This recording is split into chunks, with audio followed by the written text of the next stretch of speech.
Okay, so the first activity is called the Medicine Forest. So I'm thinking about the 5th graders at Riverside. We talk about, you know, nature is medicine. And when we think about medicine, what the heck does that even mean? When you think of the word medicine, what comes to mind? Something that doesn't taste good. Something that makes you feel better. Okay. Any other thoughts? Work. Treatment. Okay. Pharmaceuticals. Something's wrong. Yeah. So a lot of times for the kids, they are thinking of like something you drink or eat that helps you feel better. And so, like the whole gist of this activity is that nature is medicine, but we don't have to eat it to actually get the benefits from it. But first, we're just going to explore that idea of medicine. So when we think of medicines we might have at home, might have a first aid kit at home or a medicine cabinet. What are some medicines at home that you're kind of familiar with? Ibuprofen. Ibuprofen, okay. So my medicine bag's a little bit different than what's in here because I tried to put some real stuff on here, which probably isn't the smartest way of doing this. And then the way I'm doing it right now probably isn't the smartest because I spent about a half hour trying to shuffle through. There is ibuprofen in here somewhere, but it might take me a half hour to find it. Okay, so ibuprofen, and what would you use that for? Migraine. Okay. Pain, fever. So ibuprofen, and then oftentimes too, like aspirin's kind of lumped in a similar category, right? So we'll just kind of leave it. There's an aspirin, there's a ibuprofen. Okay, what are some other things we might have in the medicine cabinet? Benadryl. Benadryl, what would we take that for? Allergy, inflammation. Yeah. If we have allergies, sure, okay. What's another medicine? Tums or something for your stomach. Yeah. Gastric. Yep, I've got Tums, and I also have a Pepto-Bismol, which are like a little bit different. Is Tums more like indigestion, heartburn? Yeah. Pepto-Bismol, I don't know what's different. Diarrhea. And what are some other ones you can think of? I'm getting tired. Sudafed is for, is that? They're like colds. Okay, so I have a cold, like, yeah, there's so many different brands of stuff. And you'd be amazed what kids They know. wow, like they were naming some, I was like, we don't need to go into like, They're medically yeah, they know so much. I was like, let's just talk about like over the counter, you know, stuff you might get. when you're- Things, no, I guess I was to say things the nurse can give you at school, but the nurse can give you anything at school.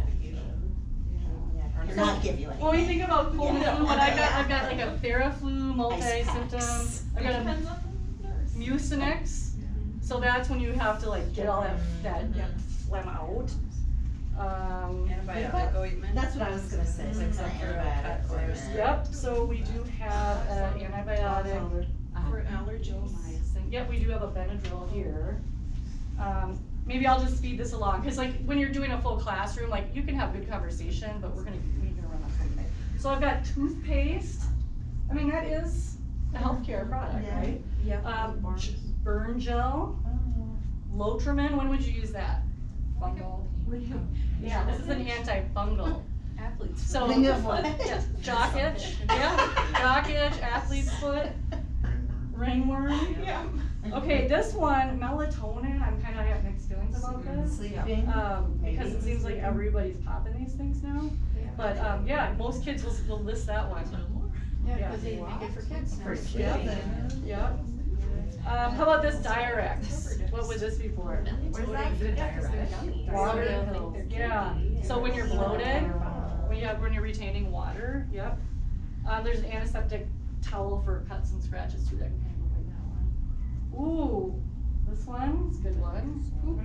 Yeah, so when you're all blocked up, right, to be able to get stuff to pass through. Here's a sting relief pad. So when you get a sting from an insect. Here's a sore throat medicine. We've got a maxi pad and a Band-Aid. Could throw a tampon in there too. I usually have gauze bandage as well that I kind of lump together for absorbent. And this is like an itch relief thing here. So those are a few of the common things you might find in a first aid kit. Oh yeah, here's the gauze. Now, if we were living on this land 200, 300 years ago, we couldn't go to Walmart or what's the other drugstore everybody goes to? CVS. Walgreens, CVS, Walgreens.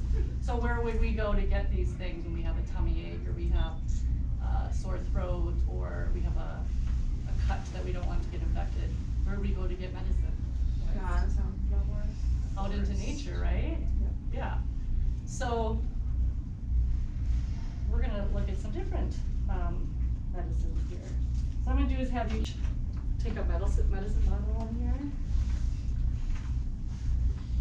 This is what's in the red thing? Yes. Okay.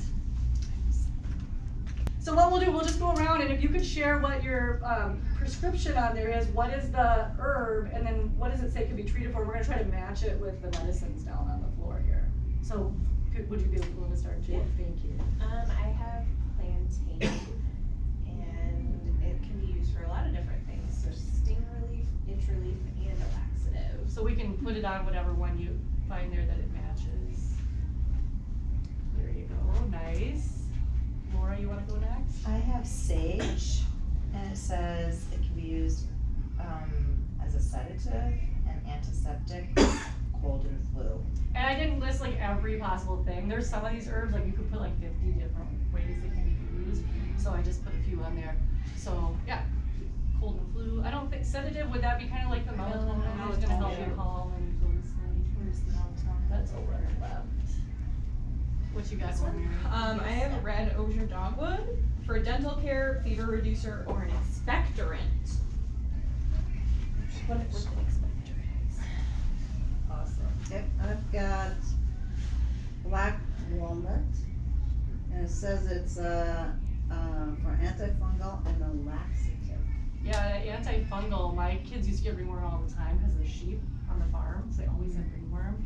And I saw in Lanesboro at the, like the little co-op earthy store in Lanesboro, they had this black walnut salve, it works great specifically for ringworm. So there is the Lotrimin. Lotrimin, right. Yeah. What you got, Nicole? I have St. John's wort and a sedative and burn relief, so I will do the burn gel. And lots of other ways to use St. John's. I have the elderberry, and this is for fever reducer, immune boosting, flu and cold. Awesome, lots of things. Será flu. What works for hot flashes? We'll talk to you later. Yeah, open a window. Red raspberry. I have white pine, which is good for sore throats, and expectorant, what is that? Trying to cough on Yeah, that. it like loosens your So like that phlegm. Mucinex Okay. one. It's like Mullen.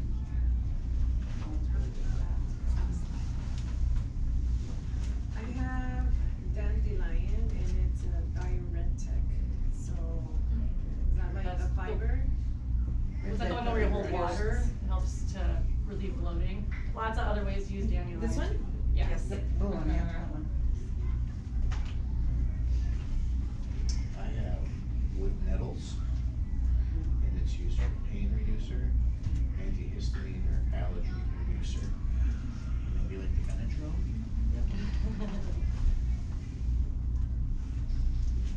I have willow, it's a pain reducer and fever reducer. So we can do aspirin. Yeah, there you go.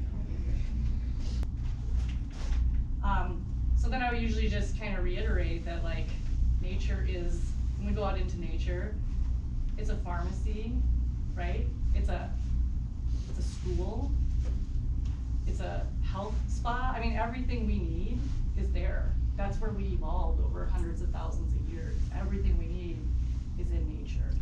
Yeah, you could use jewelweed for this. Yeah, I mean, every plant has medicinal properties, right? But also reminding people too that you gotta be really careful about using plants for medicine. You gotta make sure you know what you're doing, because you can get sick. And I like to tell the story. We made a tea. I told you guys this, didn't I? Or you heard me You say told it. me. Yeah. Me and my son were like, okay, sage is okay to use, raspberry, what else? We had a third thing in there, catnip or something.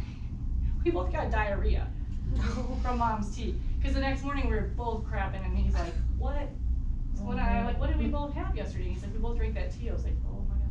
So he was telling people, my mom can make a really good tea that gives you diarrhea. I was like, no. I said, tell people if they need to do a cleanse. The Savior's got the recipe. There's So an in the past, advertisement. there used to be like medicine people, or Yeah. even now, Right. in a lot of countries, there are Right. people that are experts in Yes. this that people go to. It's not like just everybody going into the nature Right. to get things. So you There's wanna like make sure expertise that you around this. are, Yeah. you know, Yeah. with somebody that knows what they're doing, you Yeah. learn from somebody that knows what they're doing so that it's safe. Oh, there was one other one, it's moss, and everybody gets a moss, has a moss in theirs. I don't know where my moss ended up. Oh, it's this, it looks like, and I always say it's not dry, because it looks like pot or something in this bag. I'm like, there's a moss, you guys. But, this one, this is, so Robin Wall-Kimmerer from Braiding Sweetgrass, this was her first one before Braiding Sweetgrass. Most people don't know this one's out there. It's all about moss, it's phenomenal. But she talks about how the different way mosses have been used, and like before diapers, right? Before bandages, before Band-Aids, it was moss. Before tampons and maxi pads, it was moss. It's been used for thousands of years. It has antimicrobial, antibacterial properties. I mean, it can clean wounds, heal wounds. I mean, it's incredible. And then what was it, during World War II, there was like a bandage shortage. It was either World War I or World War II. So they were using mosses over in Europe to like treat wounds. So that's always one that kind of blows people's minds to think of, you know, using a moss for a diaper or, oh, it's kind of amazing. Yeah, you put the little babies in the pampers and Stuff the they moss. stuffed them with moss. Yeah.